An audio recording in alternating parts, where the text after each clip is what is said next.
This video is brought to you by Keeps. Stick around to hear more about the discount they are providing to the entire upper echelon community. Okay, I told myself the other day that I wasn't going to do another theory video or another crypto video for at least a couple of days, maybe even a few weeks. That obviously didn't work. I'm not able to say precisely why or explain exactly how this has occurred, but I get forwarded massive documents, insider stories, whistleblower complaints, and potential topics in the crypto space all the time, which means that the most intriguing, personally interesting threads to pull on are now very often conspiracy theory or crypto related. Example, I have a 60-page document right now about an $18 billion rug pull that has also been given to the Texas branch of the SEC as well, and contains full doxed information on the founders of a crypto meme coin that was given to me just a couple of days ago.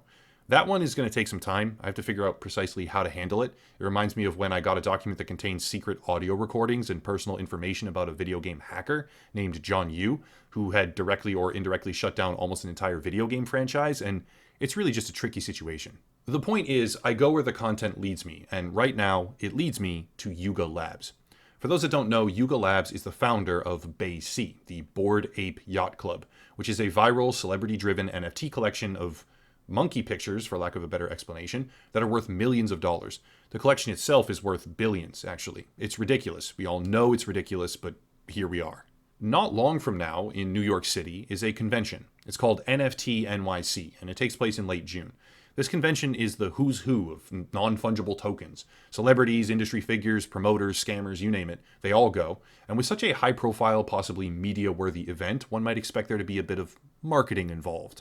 Yuka Labs, in anticipation for this event, hired a third-party promotional company who began to execute what is commonly known as guerrilla marketing in the surrounding areas of New York City. This is what they were doing, spray painting the Bored Ape logo all over the surrounding city, and it's not uncommon to do something like this, but with controversy surrounding NFTs and crypto in general being what it is, it was bound to cause a bit of a stir. As expected, people began to complain. They were spray painting these on cobblestone, on doors, on sidewalks, and it turned out that this third-party company had spray painted the Bored Ape logo on a different piece of graffiti that said Next, N-E-K-S-T. This is where we have to dive into some history because this particular graffiti tag is rather special. Next is a well-known, very popular, and now deceased for about a decade, I believe, graffiti artist whose work can be seen in cities all across the nation. Some would say that Next has etched his legacy into the very fabric of New York City, and yet this stenciled on ape skull logo was put directly on top of his now famous tag. In fact, that tag was allowed to remain through multiple owners of the building itself, and when the rest of the graffiti was cleaned in 1 year, by itself, it alone was allowed to stay. This is the part where I need to admit my own lack of knowledge because I had certainly heard the name Next before, but I had no idea just how influential and respected he was in the street art community. Outrage was obviously immediate. You simply do not tag over someone else's work unless you have open disrespect for that person. Next is an icon in the graffiti space, and yet someone from this little marketing agency had placed, they claim, a temporary painted stencil right on top of his name. Honest mistake? Maybe. I'll discuss that a bit later, but what isn't an honest mistake is how the Bored Ape community has reacted. I cannot even count the number of people in social media replies stating that it's shit work anyway, we should have just painted over the whole thing, or LMAO, if that's your legend, get better artists, we improved it. There are all kinds of replies here, but there's a noticeable amount of disrespect aimed at those who are upset about this. To go a little bit deeper, one of the Yuka Labs founders actually responded on Discord saying that they paid to have someone go there and clean it up, but the person who actually covered up their stencil also posted, making it appear that this might be a lie. Now, by itself, I know what everyone is thinking. Honest mistake, some intern didn't know and accidentally stenciled over a legend, whatever. And I'm inclined to agree with you. Yuka Labs, in addition to their other projects, also has what's called the bathroom wall, which is a digital space representing the graffitied wall of a nightclub bathroom or something similar, where ape holders can change the color of 1 pixel per 15 minutes.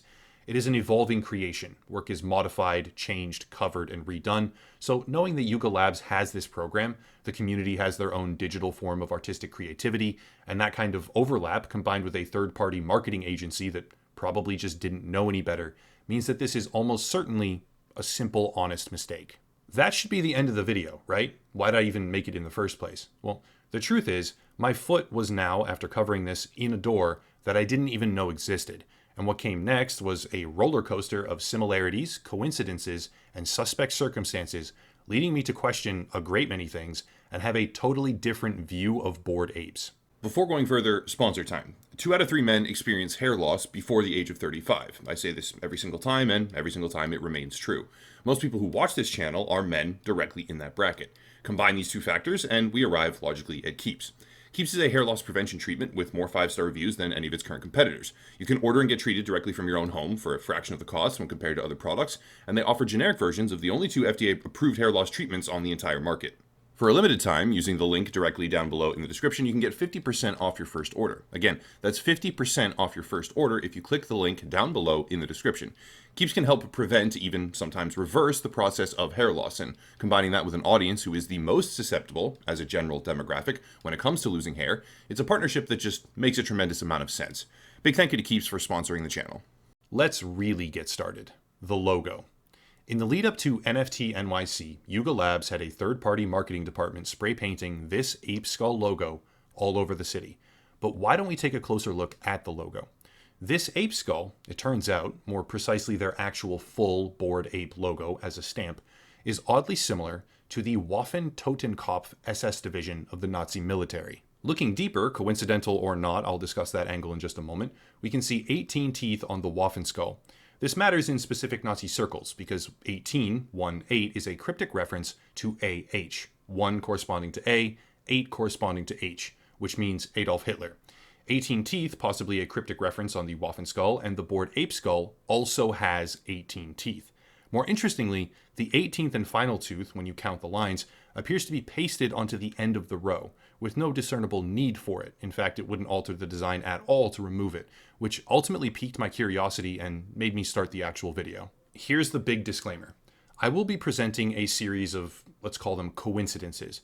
I will give my opinion on what is presented at various different intervals. However, I make no definitive statements as to motive, intent, or belief on the part of anyone discussed, period. A great deal of these coincidences have been known for quite some time. A lot of in-depth research was conducted by a user named RyderRips on Twitter a few months ago, and some of the data points and other connections have been discovered or traced in the time since, plus a few discoveries I made over the course of my own research, but none of it is to be misconstrued as accusations. I will be presenting this for what it is, a collection of extremely strange realizations as well as connected threads. Here we go. Logo aside, 18 teeth, typographic similarities right down to the 2-letter side stamps where BA and YC mimic the double SS branding. That aside, perhaps it's a coincidence. Let's look at the founders of Yuka Labs.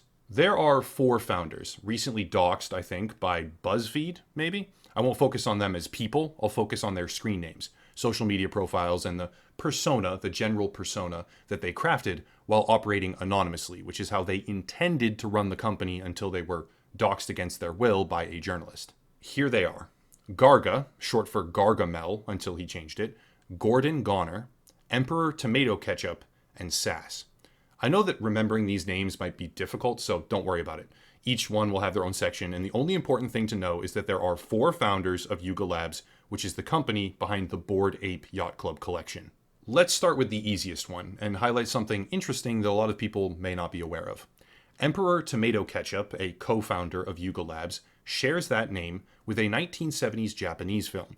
That film, of the same exact name, Emperor Tomato Ketchup, it's not gibberish, I promise, is banned in most countries around the globe for inappropriate underage nudity. Calling that kind of content by its more accurate direct name can result in videos getting punished by YouTube and the algorithm, so just know that it is intense underage content that is completely unacceptable in most countries. Towards the end of the film, from what I have read, there are scenes of Nazi imagery and a stoic Nazi salute by a child, indicating or perhaps commentating on the idea that the world is doomed by conflict and self-destruction. As far as coincidences go, this is somewhat weak. The film is certainly controversial, to say the very least, but I fail to see anything other than a small-scale, low-impact coincidence when compared to the similarity of logos. Next up is BAYC. This one is quite a bit more straightforward because Sass, the totality of his name on Twitter, can be read as SASS. SA, if examined in a vacuum, could be a reference to the paramilitary arm of the Nazi Party, called the Sturmabteilung, I think is how you pronounce it. Probably not, though. SA for short. The SS, a more commonly known division when compared to the SA, would be Schutzstaffel, the personal bodyguard division for Hitler. The second co-founder's name is a mashup of two divisions of the Nazi military, whether by intention or coincidence, I do not know. In my opinion, this is a larger coincidence than Emperor Tomato Ketchup, but still, very difficult to make any sort of actual definitive statement. Moving on, we get to Gargamel. Gargamel is a reference, as claimed by the founder himself, to the Smurfs, and pertains to the antagonist in that film, who is a wizard with a cat named Azriel. According to a French sociologist and certain other academics in the field, Gargamel is a racist stereotype for Jewish people, owing to a certain aesthetic choice and behaviors. Personally, I don't find this to be very compelling. Cartoon villains often have large noses, that being one of the cited stereotypes, and compulsive behaviors. Around wealth, for example, that kind of unacceptable stereotyping is widely applicable, however. So, for the simple attribution of his name, perhaps relating to a racist stereotype against Jewish people, in a vacuum, I wouldn't really buy into it. However, reality is not a vacuum, and context is always greater. The actual identity of Gargamel, doxed by BuzzFeed or whatever publication it was, I didn't research that portion, was examined by Ryder Rips on Twitter, who uncovered that his undergraduate thesis was written about fictional Nazi soldiers, and it was inspired by the work of Robert Bolano. That's a name that we'll come back to later. This could be a conspiracy theory video all on its own, but the gist of it, as outlined by Ryder Rips on Twitter, is that Gargamel had a pre-existing history and desire to write about Nazi soldiers or officers, and going even further, in a CoinDesk interview, Gargamel said the following, quote, "Ever since the Bored Ape Yacht Club, we've seen like 1,000 different avatar collections come up, and a lot of them are really cool, but what we think was special, and what people could kind of read on top of ours, is that we didn't just throw 3D glasses onto apes, and we didn't have a long essay on what exactly this was, but we knew what it was. It's like Wittgenstein's let the unutterable be conveyed unutterably, or Hemingway's iceberg theory. We knew all about what this world was, and why these apes are this way.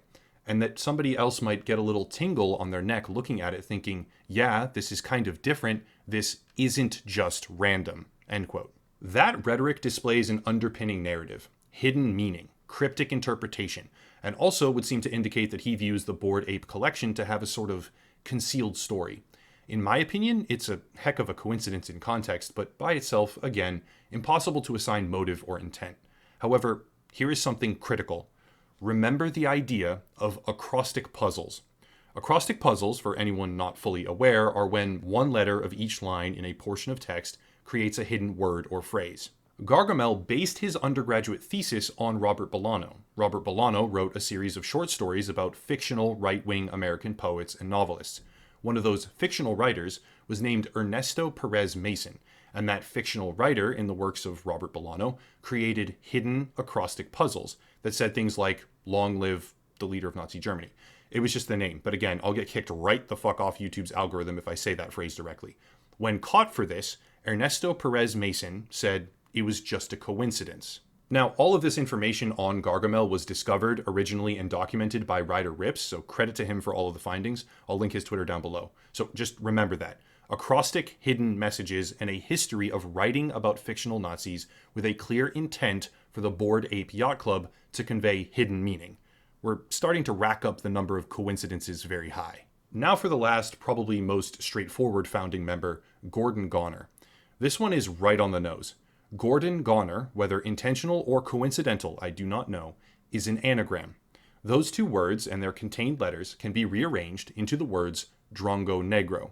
And Drongo, according to dictionary.com, has a second meaning of idiot or stupid, which is largely due to Australian slang. The coincidence here is that Gordon Goner has a name on social media that is quite literally an anagram for stupid blank. Again, I can't say these things outright or I can get heavily punished by YouTube, but you can connect the dots here. It's not me saying that, it's his anagram. And while I cannot assign motive or intent, again, this one is a hard-hitting coincidence. We're not done. This is where things go from interesting and complicated to full-blown lock yourself in a storage room with some red string and a wall of corkboard level strange. Yuka Labs, the controlling company of Bored Ape Yacht Club, founded by these four men that we just discussed, shares a name with a very obscure concept called Kali Yuga. I'll reserve my own judgment on this for the moment, but Kali Yuga, speculated on by certain philosophers and sociologists, is a concept with claimed ties to the alt-right. By itself, it's nothing. However, Kali Yuga, in terms of its recognition in Western philosophy, is attributed to a man named René Guénon. René Guénon was an influential French intellectual who believed in the idea of a hierarchical religious elite and saw himself as the elected representative of that elite group. His work would later inspire a man named Julius Evola, who had strong ties to fascism and was even referred to as a fascistic intellectual, who idolized the leader of the SS, Heinrich Himmler, and he even alluded in his own writing to having worked with or directly for, the SD, the intelligence arm of the SS. Now, being honest here, that's a multifaceted and very, very weak thread to follow. Yuka Labs, Kali Yuga, René Guénon, and his inspiration on Nazi-connected figures like Julius Evola. But there's more. In promotion of the Bored Ape Yacht Club, Yuka Labs designed a puzzle.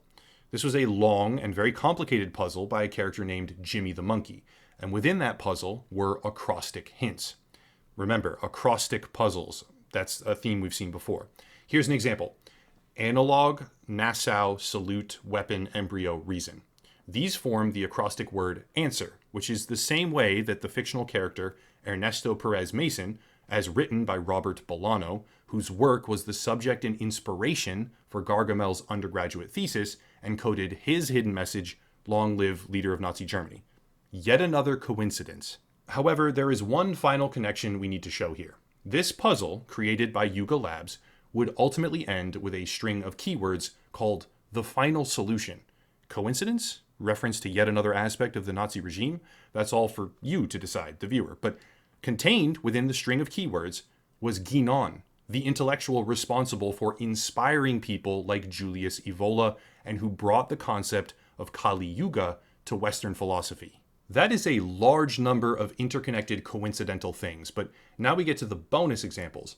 The Bored Ape Yacht Club and the Other Side Metaverse, the two largest undertakings and projects from Yuka Labs, from what I can find, were both of them launched, both of them separately, at different times, but on the same day, on April 30th, the date of Hitler's death. The hash masks for Bored Apes were developed by a company called Sumqueak Labs, and Sumqueak is a Latin phrase meaning to each his or her own. That phrase, Sumqueak, translated into German, is to each what they are due. Idem das Sein, I think is how you say it. And Idem das Sein was the text on the gate of the Buchenwald death camp. Yet another coincidence. Take these things each in a vacuum, and there are innumerable explanations. Take them together, all of them in context, that's a little bit different. Logo, founders' names, partnered company names, the launch dates, previous thesis, subject matter, acrostic puzzles, ties to René Guénon, anagrams, and more. I never would have expected that an ape skull stenciled on the graffiti of a street art legendary icon would lead me to where I am now. I make absolutely no assertions as to motive or intent. I have no idea why these coincidences exist. They do exist, but I don't know why. And much of these were originally discovered early in 2022 by Ryder Rips. Credit to him. Much credit to him.